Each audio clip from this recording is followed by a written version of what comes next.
मालकानगिरी अल्प वर्षा भी बन्या परिस्थिति उपजुची तेबे जिले में नहीं चिरस्रोता नदी तथापि कहीं अल्प वर्षा बन्या परिस्थिति उपजुची आसतु देखा एने Kalinga TV ground zero report.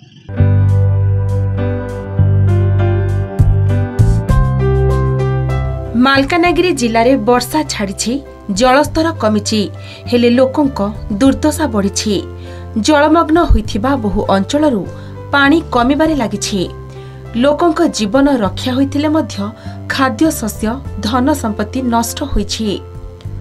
घर द्वार सबुआडे कादुआ पचपच कम समय भितरे गाँ भितरे पानी पशि जिबारु लोके घरु कोनोसी जिनिसपत्र बाहर करि पारि नथिले। केवल जीवन बंचाई उच्च स्थान को चली जाइथिले। गरीब लोकों अवस्था सांघातिक होई पड़िछि।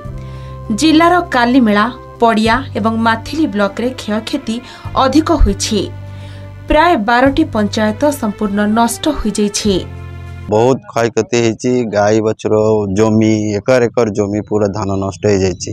आ विशेषकर आम गाँव में केतटा घर भी धोईकी पूरा नहीं जाइछि। सामान पत्र सब विशेषकर आंकर घरटा आप देखिए किछि ना घर भीतर पशि होनी पूरा सेपटे तो पछपटे भांगी जाइछि। दृश्य देखि होनी आमे समय सब घर रे पलैलु घरटू से पाख घर को जाइथिलु। चाउल डाउल गैस घरे जावतीय जिनिस जहाँ थिला सब नष्ट हो जाइछि। सब वर्ष एमती होछि हेले केही किछि साहाय्य करूनांती। ऊपर समस्त आसंती देखुचंती हेले केही किछि काम करूनांती। पानी कमिबा परे लोके साउंटुछंती स्मृति।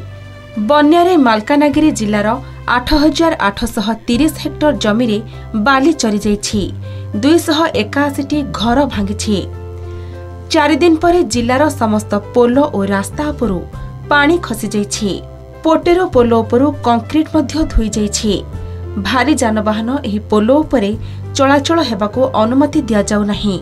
बायापड़ा रास्तारे भूस्खलन जोगु 18टी गाँ एबे भी बाह्य जगतरू विच्छिन्न होई रहिछि। प्रशासन तरफରୁ क्षयक्षतिर तदंत करा जाउछि। मोट 2298 लोकंकु उद्धार करा जाइछि। 12टी ब्रिज नष्ट होइछि। एबे भी बन्यांचल रे 6टी ओड्राफ टीम 5टी अग्निशम टीम रहिछन्ति। 33,850 उपभोक्ता बिजुलीरू वंचित रहिछन्ति। विद्युत सेवा जोगाई देबा पई युद्धकालीन भित्तिरे काम चलिथिबा कुहा जाइछि। बन्यारे आम सब किसी भासी गला आमर जो बोई पत्र थिला सब किसी नष्ट हो गला। आम केमती रहबो आम रहबा भी जगह नहीं। जो आम साइड जो घर अच्छी से घर आम माने रहिछु। खाई होनी भल भाव जिनिस पत्र किसी सामान रखी पारे आ सब नहीं गला। एमती अवस्था तो अच्छे आबे पर्यंत आम एत दिन हो गला गोटे घर पाइनि। सरकारी घर गोटे मिलवा कथा मात्र मिली ना। घर भी मु कर पारु ना। दक्षिणांचल राजस्व कमिशनर मालकानगिरी जिले में बन्या स्थिति अनुध्यान करिसेंती। तदंत परे क्षयक्षति स्पष्ट हेबो बोली जिलापाल कहिसेंती। हमारा डैमेज असेसमेंट रिपोर्टा जो अच्छी सेटा हमें विदिन 7 days प्रिपेयर करूँ।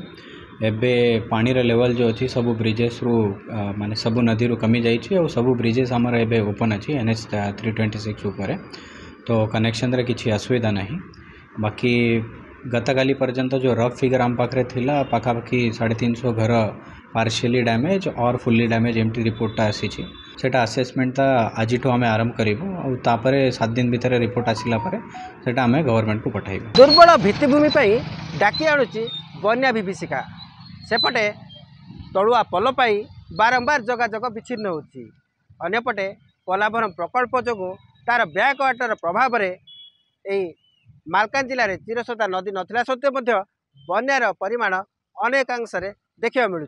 तेणु अनेक क्षयक्षति सह्य पड़ुछि मालकानगिरीवासी को। पटेरु प्रसाद नायक, कलिंग टीवी।